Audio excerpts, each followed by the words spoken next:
안녕하십니까. 조세전문 변호사 고성춘입니다.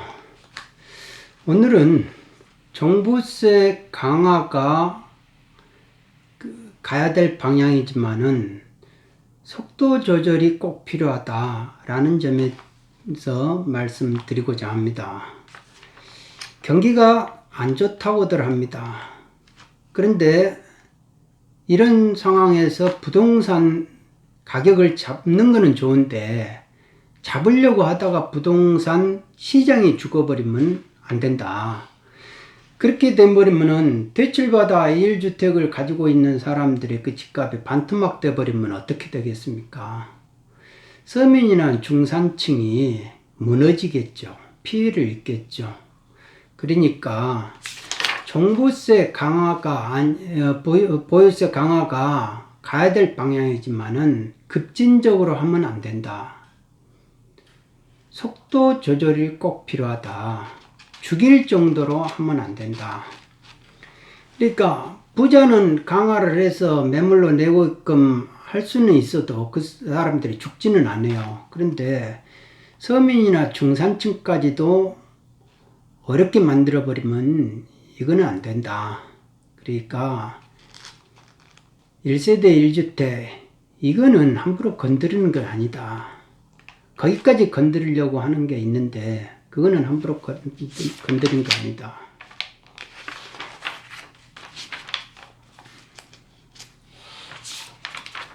그거를 말씀드리고자 하는 겁니다. 그리고 조만간 이제 우리 부동산 대책이 또 8번째 나온다고 그럽니다. 근데 그때마다 급하게 나와요. 급하게 나와가지고 뭐가 아니네? 하면 머리 끌적끌적 하다가 다시 또 열은 봐가지고 다시 수정하고. 그러기를 불어 이제 8번째 아닙니까? 그러면은 이거는 대책이라고 할 수 없죠, 솔직히. 그러니까 이거는 준비된 대책이 아니죠. 내놔봤다가 아니면은, 고치고.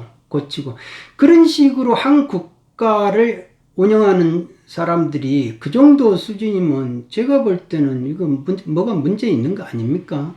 그러면 8번째 나오면 석고대죄를 해야 돼요. 죄송합니다 라고 하면서 우리가 2차 해보니까 이런 원인에 있어서 우리가 잘못을 했다.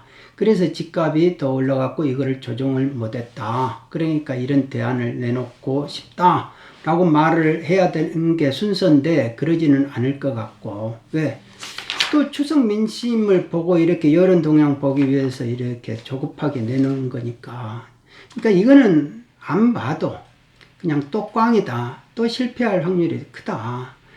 이 골프라는 운동도 보면은 1, 2, 3, 4가 있어요. 몸을 쓰는 순서가 있어요. 골반, 허리, 어깨, 손 이런 식으로. 1이 잘못되면 4가 안 나와요. 4가 제대로 안 나옵니다. 그러니까 이 우리나라 이 지금 부동산 정책, 세금 정책은 전부 다 양도세를 중과하는 데에서부터 이게 틀어져 버렸다 이거예요. 잘못이 이루어졌다. 그러니까 백약이 무약이다 라는 겁니다. 그런데 사람은 세금 더 거둘 생각으로만 보유세 올리고 세금 더 거둘 생각만 해요. 나는 왜 그런지를 모르겠어요. 이 정책 위반자들의 이 사고에는 세금 더 걷어가지고 뭐를 하겠다는 그 초조함밖에 없는 것 같아요. 본인들이 사업을 안 해본 것 같아요. 사업을 해본 사람은 절대 그 세금의 그 중요성과 세금이 무섭다는 걸 알기 때문에 그 함부로 세금이라는 게 솔직히 뺏어와가지고 오는 거라니까. 그러니까 국민들한테 뺏어가지고 자기가 선심 쓰겠다 막 이런 느낌으로 하면은 그런 식으로 세금을 그런 식으로만 해가지고 뺏어와가지고 내가 선심 쓰고 뺏어와서 선심 쓰고 그렇게 한다 하면은 저라도 하겠네요. 저라도 정책실장하고 기재부 장관하고 국토부 장관 하겠네요. 그러다가 내놔봤다가 아니면은 머리 끌적끌적 다시 고쳐봐. 이런 식으로 할 거 아닙니까? 그래도 아무 말 안 하는 거예요.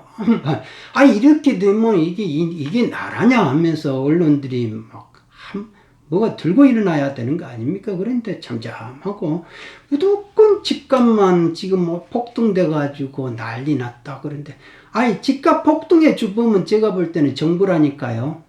정부가 왜 인위적으로 오지랖 넓어가지고 나와가지고 그냥 막 휘젓고 돌아다니고, 망나니처럼 칼 휘두르고 돌아다니고, 그렇게 해서 더 폭동되고 그런 거 아니에요. 이게 왜 노무현 정권 때도 그랬고 왜 지금 정권 때도 그러냐 이거예요. 그러니까 이분들의 사고방식은, 이 정권의 사고방식은 그거에 있는 거예요. 항시 부자로부터 뭐를 뺏어가지고 서민을 위한다. 이 두 계층을 서로 대립각을 만들려고 하는 어떤 목적의식이 분명한 집단이다. 그런데 본인들은 서민들이 아니에요. SBS인가 그쪽 방송에서 보니까 청와대 최고위층 15번 중에 12명이 다주택자고, 그리고 나머지 70명 중에서 40%가 다주택자란 말입니다. 뭐 어떻게 해서 그분들이 서민이에요?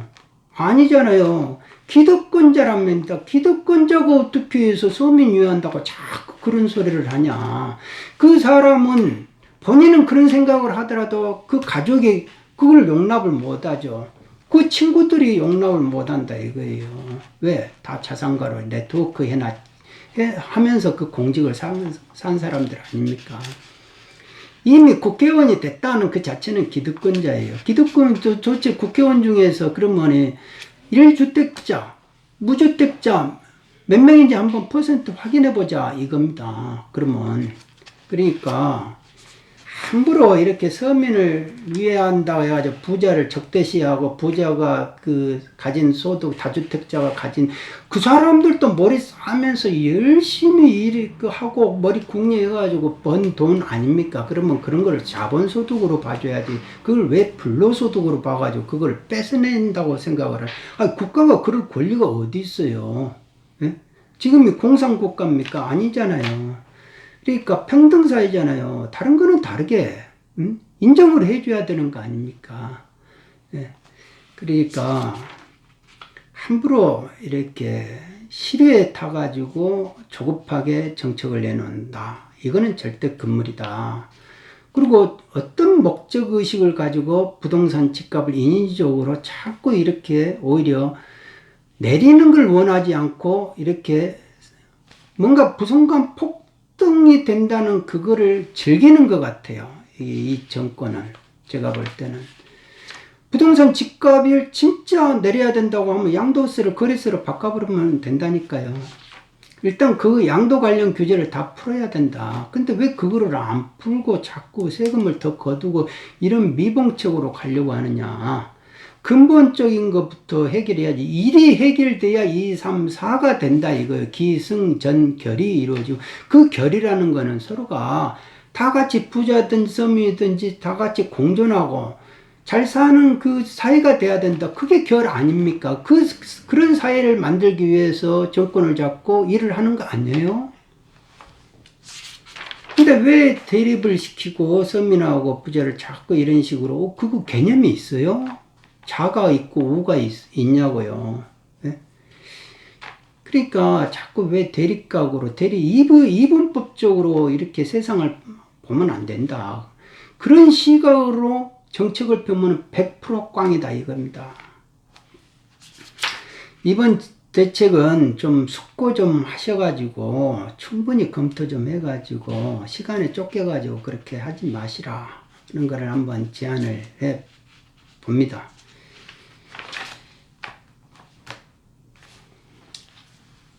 그리고 마지막으로 당부드리고 싶은 거는 좀 제발 정책다운 정책을 한번 내놔봤으면 좋겠다.